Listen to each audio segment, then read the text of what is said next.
সব দলকে নির্বাচনে অংশ নেওয়ার আহ্বান জানিয়েছেন বিএনপি মহাসচিব মির্জা ফখরুল ইসলাম আলমগীর। ছোট সব সমস্যা দূরে রেখে গণতান্ত্রিক ব্যবস্থাকে সমুন্নত রাখতে সব রাজনৈতিক দলের প্রতি এ আহ্বান জানান তিনি।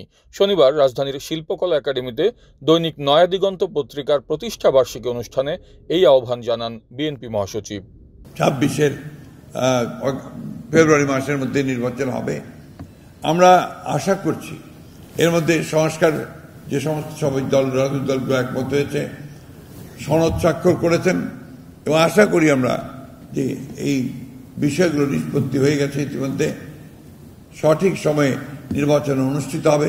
কিন্তু আমরা মনে করি এই সকলের কাছে গ্রহণযোগ্য একটি নির্বাচনের মধ্য দিয়েই আমরা কিন্তু একটা গণতান্ত্রিক ব্যবস্থাতে ফিরে যাওয়ার সুযোগ পাব। অনুষ্ঠানে বিএনপির স্থায়ী কমিটির সদস্য সালাউদ্দিন আহমেদ বলেন, রাজনৈতিক দলের বিভেদের কারণে ফ্যাসিবাদের প্রত্যাবর্তন ঘটলে জাতি ক্ষমা করবে না। এই দেশের গণতন্ত্র, স্বাধীনতা, সার্বভৌমত্বের প্রশ্নে সবাই আমরা ঐক্যবদ্ধ থাকব এবং ঐক্যবদ্ধ থেকেই আমরা ফ্যাসিস্ট আওয়ামী লীগের প্রত্যাবর্তনের সমস্ত দরজা বন্ধ করব, এই প্রতিজ্ঞা আমাদের থাকতে হবে।